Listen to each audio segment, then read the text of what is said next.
Hello friends, नमस्कार। स्वागत है आपका आपके अपने यूट्यूब चैनल पर। और आज हम करेंगे एचटेट एग्जाम 2019 लेवल 1, जिसको जेबीटी यानी कि पीआरटी लेवल भी कहते हैं। इसके आज हम करेंगे कॉमन इंग्लिश ग्रामर, जो 15 नंबर की आती है।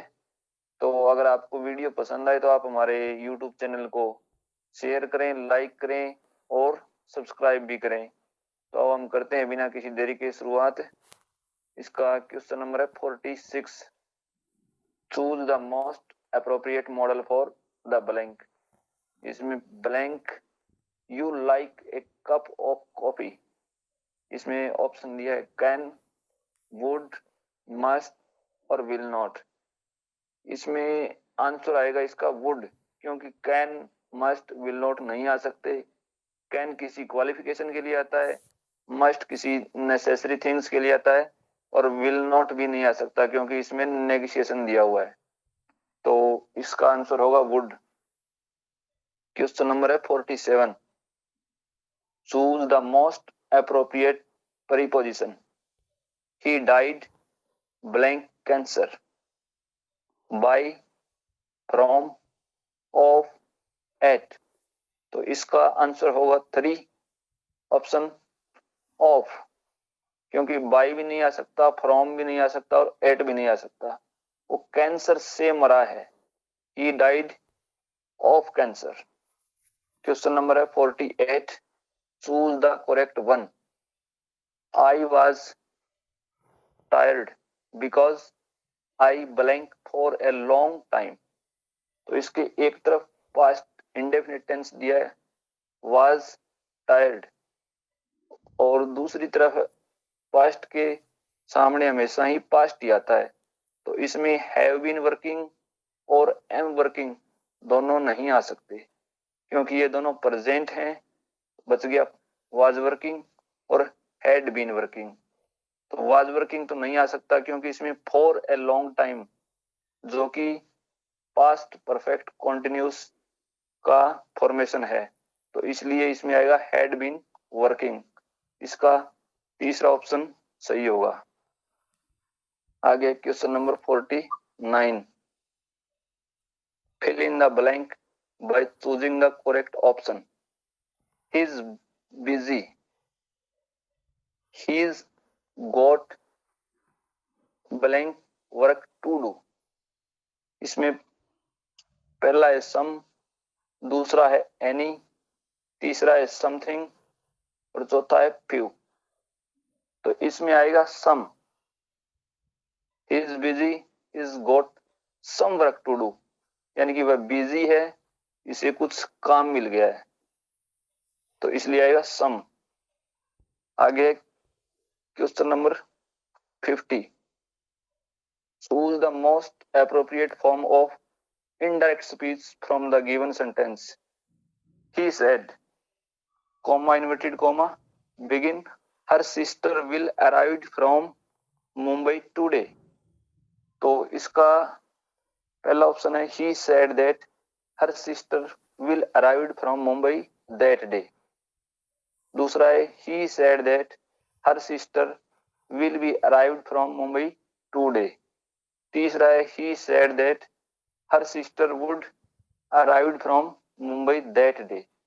चौथा है he said that her sister would arrive from Mumbai that day।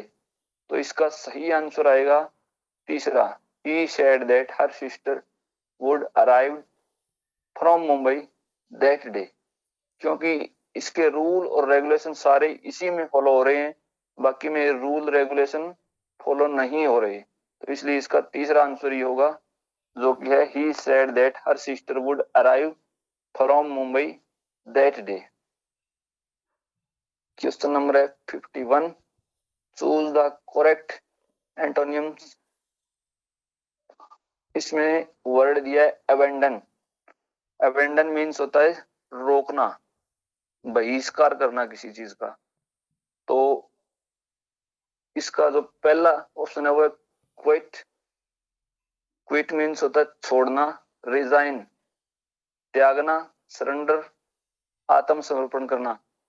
और एक्वायर, एक्वायर होता है हासिल करना, अबेंडन छोड़ना और एक्वायर हासिल करना। तो इसका जो फोर्थ ऑप्शन है वही सही होगा, एक्वायर। क्वेश्चन नंबर है 52। They had to cancel the match as the ground was too wet to play on. तो इसमें जो अंडरलाइन है उसको रिप्लेस करना है शब्द, ठीक वैसा ही शब्द दूसरा आना चाहिए। तो इसके ऑप्शन है कॉल ऑफ पहला, दूसरा कॉल आउट, तीसरा कॉल अप और चौथा है कॉल इन। तो इसका जो पहला ऑप्शन है वही सही है, कॉल ऑफ।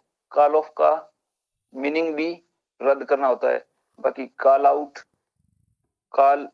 आउट और कॉल इन दोनों का मीनिंग होता है बुलाना, और कॉल अप का मतलब होता है टेलीफोन करना, और कॉल ऑफ का मतलब होता है रद्द करना। तो इसलिए कैंसिल की जगह आएगा कॉल ऑफ। क्वेश्चन नंबर है 53। They decided to cooperate. इसमें नीचे पूछ रखे the underline words are used as. Option दिया है वर्ब, जीरंड, इन्फिनिटिव, एडजेक्टिव।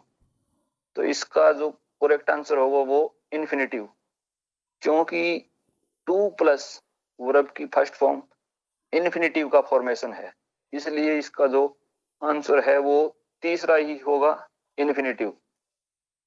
आगे है question number 54। Choose the appropriate option in the blank. The collector and director blank coming in the building. इसको दोबारा पढ़ना, द कलेक्टर एंड डायरेक्टर, यानी ये एक ही पर्सन है, जो कलेक्टर है वही डायरेक्टर है। अगर दो अलग अलग होते तो the collector and the director, तो यानी कि ये द कलेक्टर एंड डायरेक्टर ये सिंगुलर है, और नीचे जो रखे is, are, have been, has, तो यानी इज आएगा। The collector and director is coming in the building, इसका सही आंसर होगा पहला। क्वेश्चन नंबर है 55। Choose the most appropriate preposition. There was a footpath that went blank the road till the railway station. इसमें option दिया हुआ है over, दूसरा है along, तीसरा है around, चौथा है across।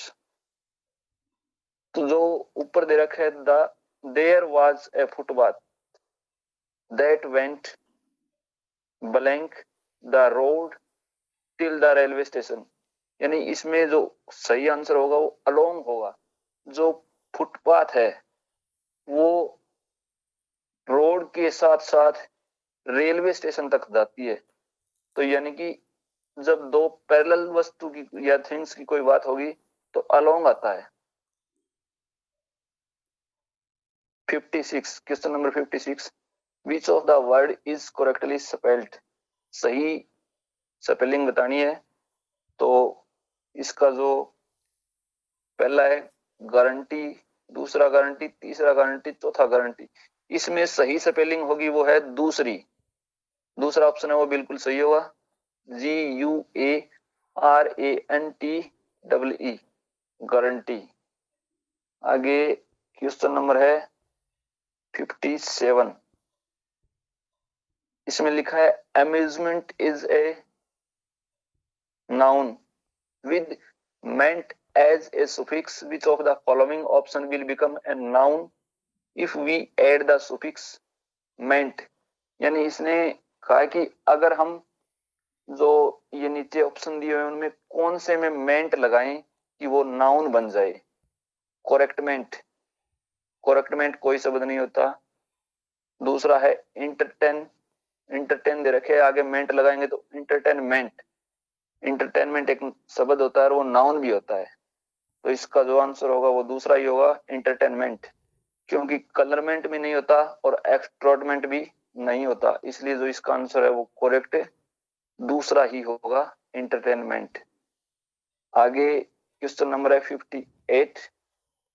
I expect that I shall get a prize. I expect that I shall get a prize, इसमें द अंडरलाइन वर्ड्स आर, यानी कि जो अंडरलाइन कर रखा है वो बताना है कि क्या है। पहला दे रखा है नाउन क्लास, दूसरा है एडजेक्टिव क्लास, तीसरा है एडवर्ब क्लास और चौथा है नन ऑफ द अबव। तो इसका सही आंसर है वो है एडजेक्टिव क्लास, क्योंकि एडजेक्टिव क्लास एक नाउन को क्वालिफाई जो करेगा उसे जो एडजेक्टिव क्लास कहेंगे। तो इसमें आई को करता है जो कि एक प्रोनाउन है, इसलिए ये एडजेक्टिव क्लास है। क्वेश्चन नंबर है 59। Choose one word for the given sentence. One who believe in the existence of God, यानी कि भगवान होने में जो विश्वास रखता है। एक तो भगवान में विश्वास रखता है वो होता है, और एक जो भगवान के होने में यानी कि भगवान है उसमें विश्वास रखता है, उसको क्या करते हैं। पहला दे रखे एथिस्ट, दूसरा दे रखे एसिस्टिक और चौथा है थीस्ट और चौथा है एगोटिस्ट। तो इसमें एसिस्टिक आएगा दूसरा आंसर, करेक्ट आंसर दूसरा। और आगे question number 60। Change into passive voice, everybody laughed at Rohit. तो इसमें जो ऑप्शन दे रखा है everybody was laughed at by Rohit, पहला। दूसरा है Rohit was laughed at by everybody और तीसरा है Rohit had laughed by everybody और चौथा है Rohit was laughed by everybody. तो इसका जो करेक्ट आंसर है वो पहला ही होगा, everybody was laughed at by Rohit. और अगर आपको हमारी वीडियो पसंद आई तो प्लीज लाइक, शेयर और सब्सक्राइब जरूर करें।